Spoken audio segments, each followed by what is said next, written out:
As an affiliate marketer, you tend to have a lot of competition. Just get used to it. There may be dozens or hundreds of other affiliates selling the exact same thing, which is why you need to reach as deeply into your market as possible. Buying advertisements on other people's sites is a good addition to your overall traffic strategy. Depending on where you're buying your ad, you may have a variety of options. These may include things like banner ads or other graphics placed on relevant blogs, forums, and other websites, or text ads placed on relevant sites, specific endorsements placed in the content area of a blog, maybe advertisements placed in niche newsletters, or solo advertisements sent to targeted mailing lists.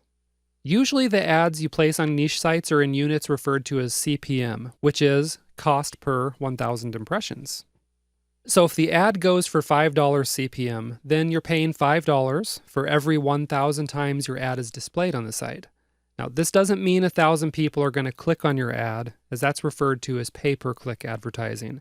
It doesn't even mean 1,000 people will actually see your ad, as some folks just tune out all ads on a website, even if it's right in front of their nose. What it does mean is that the ad server loaded your ad whenever someone visited the page. Now, the fact is, you can get some pretty inexpensive CPM advertising, which makes it a great opportunity for testing your ads. For example, advertising on Reddit.com starts as low as just 75 cents per 1,000 impressions. If you're targeting certain topics or a location like a US city, you might pay from $1 to $5 CPM. And that's pretty cheap advertising, so it's definitely worth investing a few dollars to see if Reddit audiences respond to your offers. Your next stop is to simply check with the top sites in your niche to see if they accept newsletter or website ads. Chances are you already know many of these bigger sites off the top of your head, but you can also run a Google or Bing search to uncover more sites in your niche that accept advertising. Take note, you may also want to check if a site is currently showing Google AdSense ads. If they are showing AdSense ads, but they don't specifically solicit advertisers, you may want to write to the webmaster directly about placing an ad. They're already open to advertising on their site, so they're pretty likely to accept your offer to place a banner or text ad. I do have one word of warning about this strategy. Sometimes webmasters put up Google AdSense ads as a last-ditch effort to monetize their site. They might have tried promoting affiliate links. Maybe they've tried to sell advertising, so now they're on to using AdSense ads since they just get paid for the clicks. Point is, you want to do your due diligence when you run into sites like this, and for that matter, you should research all sites where you're thinking of dropping some advertising dollars. What should you look for? Well, first you can check out how long the site has been around. You can check this out at archive.org. Point is, you don't want to advertise on a site that just opened up last night, okay?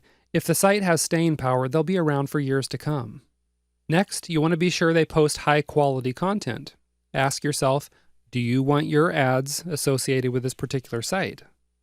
Next up, take note of how often they update their site or social media platforms. Also, look for signs that their traffic is responsive.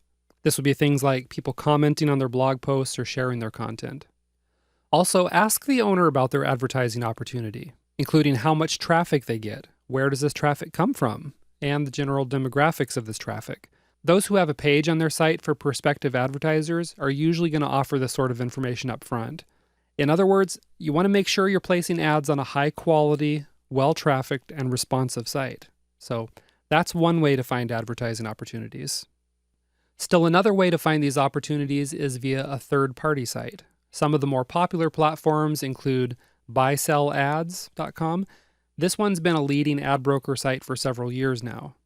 blogads.com. As the name suggests, this site focuses exclusively on selling ads placed on blogs. You might look at advertise.com. This site sells a variety of ad placements, including even offline placements.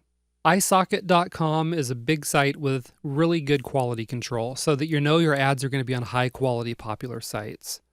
And then there's adroll.com. This is a good site if you're interested in retargeting. All right, there are plenty of other platforms from which to choose. If you go this route, then search Google or Bing for additional sites. You can run a search term like buy advertising or online ad broker to find more. Now let me share with you a few tips for optimizing this strategy. Tip number 1 is to start small. Don't blow your advertising budget on a single ad buy, okay? You need to figure out if a particular newsletter or website is going to produce results for you. So start with a small ad buy, then buy more ad spots if you're happy with the results. Tip 2 is to test your ads. Sometimes an advertising venue may produce good results for you, but you're not seeing those good results because you're using an awful ad.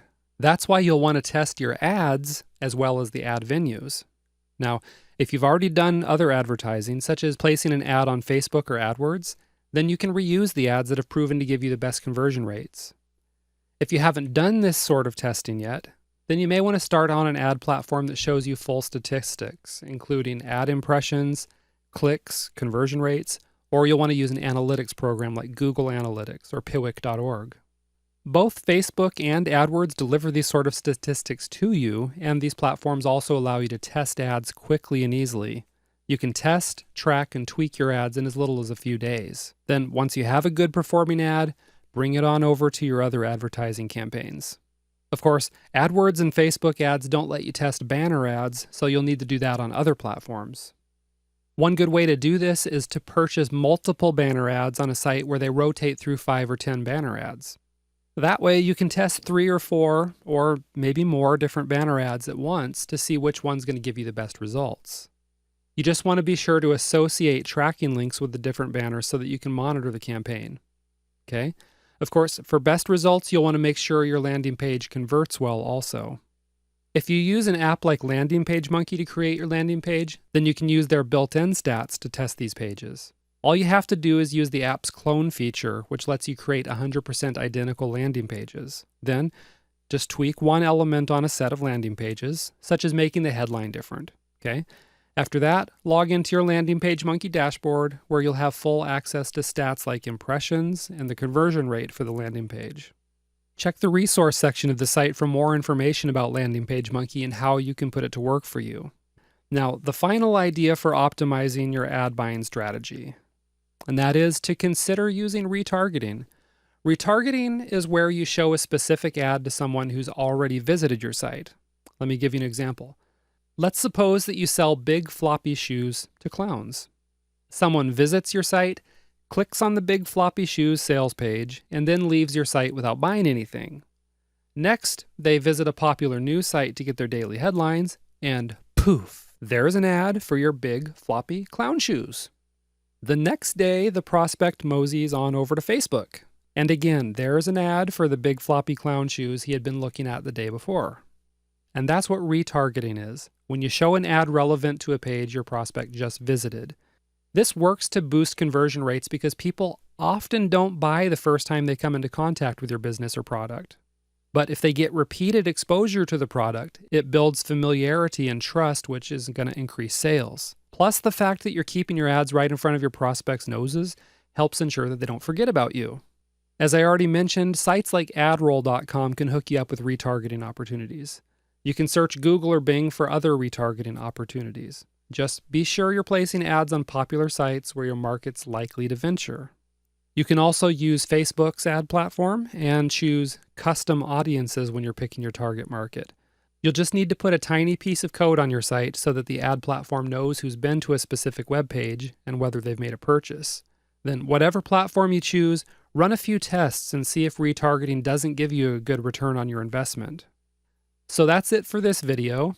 The next step is for you to seek out some advertising opportunities using the strategies and tips you just learned about. You want to be sure to track and test your campaigns and ads so that you get the most bang for your buck. Also, check out the resource section of this site to learn about tools that are going to help you optimize your ad campaigns.